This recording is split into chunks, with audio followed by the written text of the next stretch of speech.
Trailblazers, welcome back. It's been a while. I'm excited to be back and excited about the new series that I'm starting with this episode on the proverb magic. I'm calling it proverb magic because these episodes are going to be changing on the channel. I'm going to be making them shorter and sweeter. It's for teachers out there mostly, but if you're a student of English, you might find some of these episodes or all of these episodes valuable for you.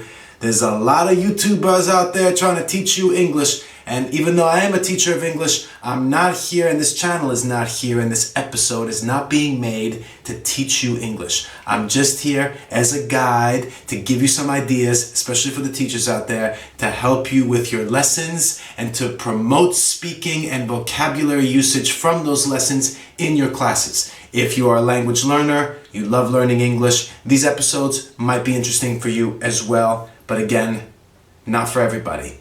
I'm Nan, the CSL Trailblazer. Without further ado, let's get right into it. But I will start the Proverbial Magic series right after the newest logo sting for the channel. I'll be right back and we'll get started on the first proverb right after this.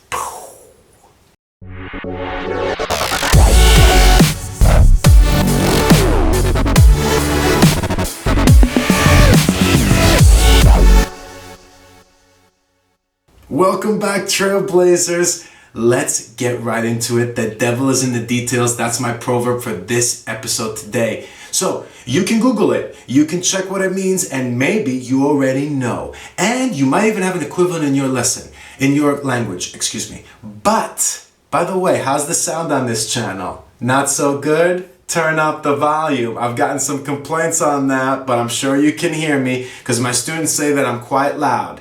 And remember that I have a Freshen Up Fridays newsletter that comes up every other week with lesson ideas for teachers, a teaching blog with ideas, and everything that complements these videos, much more with student insights as well. You can sign up. The link is in the notes of this episode.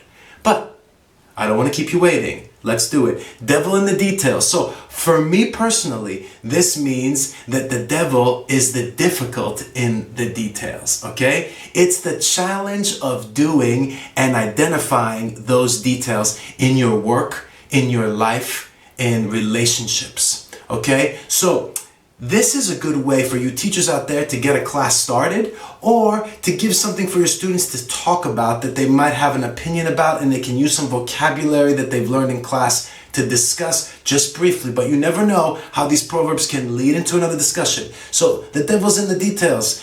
I have business clients in IT, in marketing and branding, and you can associate this and get students like mine to talk about their work in relation to this proverb. Do they agree with it? Is the devil in the details when you're cooking? Of course it is. People who are serious about their cooking will tell you that it is. And others might say, no, I need to be practical. I don't have time for the details. As long as it's edible, very nice vocabulary word, I am satisfied with the food.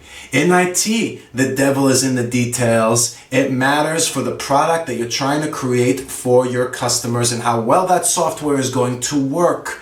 Those details are going to be bugs if you ignore them.